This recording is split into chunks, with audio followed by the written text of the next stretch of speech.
প্রাচীন ও সুবর্ণ যুগ খ্রিস্টপূর্ব ৩ শতক ১২ শতক। প্রাচীনকাল মহাস্থানগড় ও ওয়ারিবটেশ্বরের নিদর্শন প্রমাণ করে এখানে হাজার বছর আগেই উন্নত নগর সভ্যতা ছিল। বঙ্গ, পুন্ড্র ও গৌড় জনপদে বিভক্ত এই অঞ্চলে পরে পাল বংশের, বৌদ্ধ ও সেন বংশের হিন্দু শাসন প্রতিষ্ঠিত হয়। মুসলিম ও সুলতানি শাসন ১২০৪-১৭৫৭।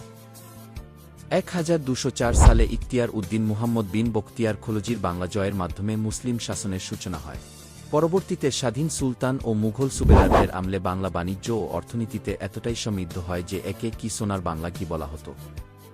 ব্রিটিশ নিবেশিক আমল ১৭৫৭-১৯৪৭। ১৭৫৭ সালে পলাশির যুদ্ধে শেষ স্বাধীন নবাব সিরাজউদ্দৌলার পতনের মাধ্যমে ১৯০ বছরের ব্রিটিশ রাজত্ব শুরু হয়।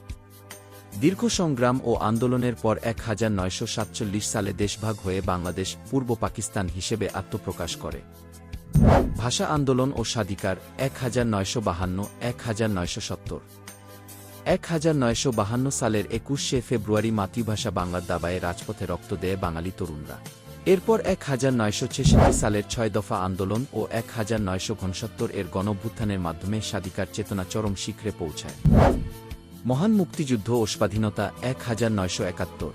১৯৭১ সালের ২৫শে মার্চ কালরাতে পাকিস্তানি সামরিক বাহিনী অপারেশন সার্চলাইট চালিয়ে গণহত্যা শুরু করে।